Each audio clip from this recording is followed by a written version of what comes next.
Social మీడియాలో శృతి మించిన trolls పై మా అసోసియేషన్ సభ్యులు పోలీసులకు ఫిర్యాదు చేశారు. ఇప్పటికే 5 యూట్యూబ్ ఛానళ్లపై చర్యలు తీసుకోవాలంటూ యూట్యూబ్ ప్రతినిధులకు ఫిర్యాదు చేశారు మా అసోసియేషన్ బృందం. ఆ ఫిర్యాదుకు సంబంధించిన కాపీలను డీజీపీకు అందజేశారు. యూట్యూబ్ లింకులు, స్క్రీన్ షాట్లను డీజీపీకి అందజేశారు రఘుబాబు, శివబాలాజీ.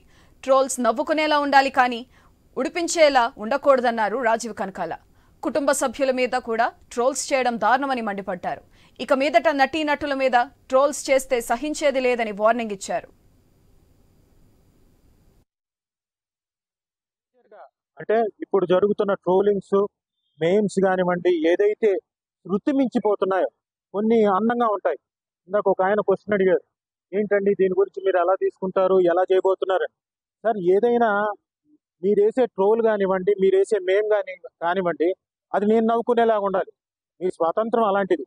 నాకు తెలిసి మన తెలుగు వాళ్ళకి అంత దారుణంగా ఇంత దిగజారిపోయే సంస్కృతి ఎప్పుడు లేదు.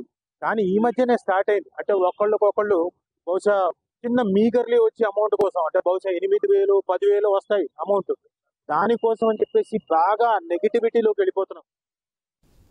ఓ వైపు తెలుగు ఇండస్ట్రీ స్థాయికి గ్లోబల్ రేంజ్ లో ఎదుగుతుంటే కొంతమంది మాత్రం దిగజారి ట్రోల్స్ చేస్తున్నారని నటుడు శివబాలాజీ అన్నారు. అలాంటి వారిపై చర్యలు తీసుకుంటామని చెప్పారు. ట్రోల్స్ ను కట్టడి చేయడానికి ఓ వింగ్ ను కూడా ఏర్పాటు చేస్తామన్నారు శివబాలాజీ. సుమారు 200 యూట్యూబ్ ఛానల్ లిస్టును డీజీపీకి సమర్పించామని, డీజీపీ సానుకూలంగా స్పందించారు అని వెల్లడించారు. స్లోగా వచ్చేసి ఎలా పబ్లిక్ లో కొంతమంది పర్సనల్ అటాక్ చేస్తున్నారని మనం అందరూ ఫేస్ చేస్తున్నాం. అది నాట్ ఓన్లీ ఆర్టిస్ట్, జర్నలిస్టులు, ఎవరందరూ యూట్యూబర్స్ ఉన్నారో వాళ్ళేమైనా కంటెంట్ పెట్టుకున్నారు, దానికంటే సపరేట్ గా ట్రోల్ చేయడం, ఇలాంతా చాలా ఎక్కువతో వస్తుండేది. ఇప్పుడు ఎంతవరకు వచ్చేసిందంటే మనం ఏ వీడియోస్ పెట్టినా అక్కడ దాన్ని వచ్చేసి చాలా చాలా చీప్ గా, అంటే వాళ్ళ మన ఉద్దేశం ఒకటి ఉంటుంది, బట్ వాళ్ళ ఉద్దేశం దాన్ని మార్చి ఇంకోలాగా ప్రాజెక్ట్ చేయడం స్టార్ట్ చేశారు.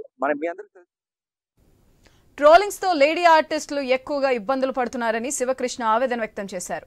మహిళా ఆర్టిస్టుల క్యారెక్టర్ అసిసినేషన్ చేస్తూ కొంతమంది యూట్యూబర్లు డబ్బులు సంపాదిస్తున్నారని ఫైర్ అయ్యారు.